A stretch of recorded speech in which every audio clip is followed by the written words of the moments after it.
पवित्र यमुना नदी के किनारे बसे मथुरा और वृंदावन सिर्फ शहर नहीं है, ये भारत की आध्यात्मिक धड़कन है।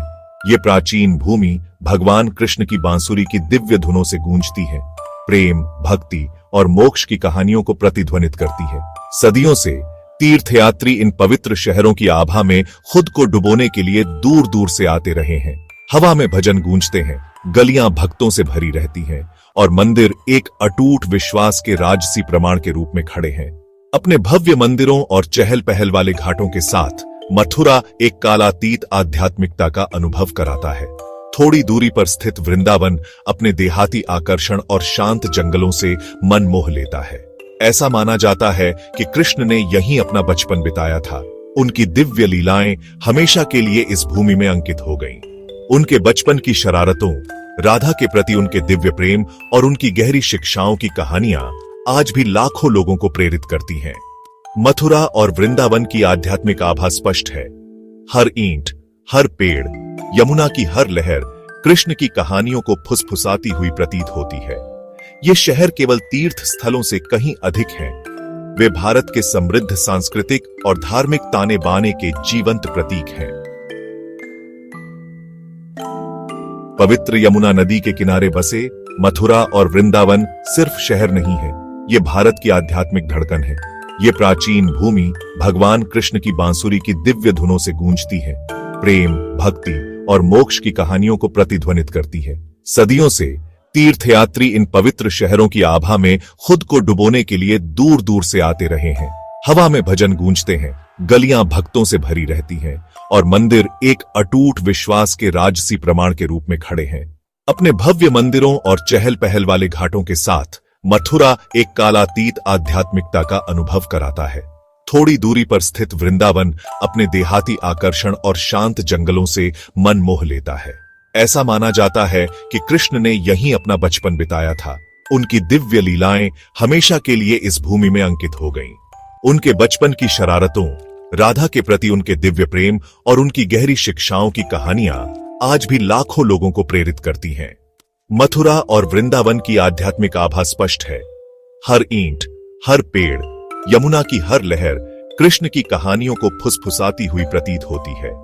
ये शहर केवल तीर्थ स्थलों से कहीं अधिक हैं। वे भारत के समृद्ध सांस्कृतिक और धार्मिक ताने बाने के जीवंत प्रतीक हैं। मथुरा का इतिहास सहस्राब्दियों पुराना है। इसकी उत्पत्ति मिथकों और किंवदंतियों में छिपी हुई है।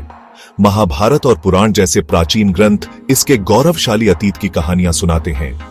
ऐसा माना जाता है कि इसकी स्थापना भगवान राम के भाई शत्रुघ्न ने की थी, जो महाकाव्य रामायण में एक केंद्रीय व्यक्ति हैं। किंवदंती है कि शत्रुघ्न ने लवणासुर नामक एक राक्षस राजा को हराया था, जिसने इस क्षेत्र पर शासन किया था। इस विजय ने मथुरा को एक प्रमुख राज्य के रूप में स्थापित करने का मार्ग प्रशस्त किया। सदियों से प्राचीन भारत के व्यापार मार्गों पर मथुरा की रणनीतिक स्थिति ने इसे वाणिज्य और सांस्कृतिक आदान प्रदान का केंद्र बना दिया। यह विभिन्न साम्राज्यों के लिए एक प्रतिष्ठित पुरस्कार बन गया, जिसने राजवंशों का उत्थान और पतन देखा। मौर्य, शुंग, कुषाण, गुप्त और मुगल प्रत्येक ने शहर के परिदृश्य और इसकी सांस्कृतिक संरचना पर अपनी छाप छोड़ी। समय बीतने और इतिहास के बदलते ज्वार के बावजूद मथुरा की पवित्रता बनी रही। यह तीर्थ यात्रा के केंद्र के रूप में फलता फूलता रहा, खासकर भगवान विष्णु के भक्तों के लिए। हालांकि यह मथुरा में कृष्ण का जन्म था, जिसने हमेशा के लिए हिंदू धर्म के सबसे पवित्र शहरों में से एक का दर्जा दिया। वृंदावन भगवान कृष्ण के दिव्य प्रेम और चंचल लीलाओं का पर्याय है। हिंदू पौराणिक कथाओं में एक विशेष स्थान रखता है। यहीं हरे भरे जंगलों के बीच और शांत यमुना के तट पर कृष्ण ने अपना बचपन बिताया था। वृंदावन की हवा उनकी दिव्य ऊर्जा से कंपन करती है, भक्तों को अपने मोहक आलिंगन में खो जाने के लिए कहती है। वृंदावन कभी एक घना जंगल था, जिसे तुलसी का जंगल कहा जाता था। कृष्ण के पिता वसुदेव उन्हें यमुना नदी के पार वृंदावन में लाए थे। यहीं पर कृष्ण अपने पालक माता पिता नंद और यशोदा द्वारा पाले गए, ने अपनी शरारतों और दिव्य आभा से सभी को मोहित कर लिया। वृंदावन के जंगल कृष्ण की दिव्य लीलाओं का खेल का मैदान बन गए। यहीं पर उन्होंने अपनी मोहक बांसुरी बजाई, गोपियों के दिलों को अपने दिव्य आकर्षण से मोहित कर लिया। राधा के प्रति उनका प्रेम दिव्य प्रेम का प्रतीक बन गया। उनका दिव्य नृत्य रासलीला आज भी कलाकारों को प्रेरित करता है। भाग 4 ऐतिहासिक स्थल और धार्मिक महत्व।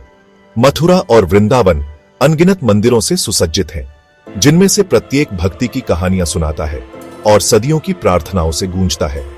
मथुरा में कृष्ण जन्मभूमि मंदिर भगवान कृष्ण के जन्म के पूजनीय स्थल का प्रतीक है। यह अटूट विश्वास का प्रमाण है जो समय और ऐतिहासिक उथल पुथल की कसौटी पर खरा उतरा है। द्वारकाधीश मंदिर कृष्ण को द्वारका के राजा के रूप में समर्पित एक और वास्तुशिल्प चमत्कार है। इसकी जटिल नक्काशी और ऊंचे शिखर दर्शकों को विस्मित कर देते हैं। वृंदावन में भी बहुत सारे मंदिर हैं, प्रत्येक कृष्ण की विभिन्न लीलाओं या रूपों को समर्पित है। बांके बिहारी मंदिर कृष्ण की मोहक देवता के साथ उनके आशीर्वाद की तलाश में अनगिनत भक्तों को आकर्षित करता है। राधा रमण मंदिर राधा और कृष्ण को समर्पित अपने शांत वातावरण के लिए प्रसिद्ध है। प्रेम मंदिर एक अपेक्षाकृत नया मंदिर अपने चमकदार सफेद संगमरमर और कृष्ण की लीलाओं को दर्शाती जटिल नक्काशी से दर्शकों को चकित करता है। ये मंदिर केवल संरचनाएं नहीं है, बल्कि आस्था के जीवंत प्रतीक हैं जो हर साल लाखों तीर्थयात्रियों को आकर्षित करते हैं। भाग 5 सांस्कृतिक विरासत और आधुनिक महत्व। आज मथुरा और वृंदावन महत्वपूर्ण तीर्थ स्थलों के रूप में फल फूल रहे हैं, जो दुनिया भर के भक्तों और पर्यटकों को आकर्षित करते हैं। शहर आध्यात्मिक ऊर्जा से धड़कते हैं, खासकर होली, जन्माष्टमी और राधाष्टमी जैसे त्योहारों के दौरान, जब सड़कें रंग, संगीत और नृत्य से जीवंत हो उठती हैं। अपने धार्मिक महत्व के अलावा मथुरा और वृंदावन कला और संस्कृति के महत्वपूर्ण केंद्र भी हैं। पिछवाई चित्रकला की पारंपरिक कला जो कृष्ण के जीवन के दृश्यों को दर्शाती है, यहीं से उत्पन्न हुई है। कथक का शास्त्रीय नृत्य रूप अपने सुंदर आंदोलनों और अभिव्यंजक कहानी के साथ इन मंदिरों में किए जाने वाले भक्ति नृत्यों में अपनी जड़ें जमाता है। मथुरा और वृंदावन की कालातीत विरासत प्रेरित और मोहित करती रहती है। ये शहर भारत की समृद्ध आध्यात्मिक विरासत और आस्था की स्थायी शक्ति की याद दिलाते हैं। जब तक कृष्ण की लीलाओं की कहानियां सुनाई और दोहराई जाती रहेंगी, ये पवित्र शहर लाखों लोगों के दिलों में एक विशेष स्थान बनाए रखेंगे।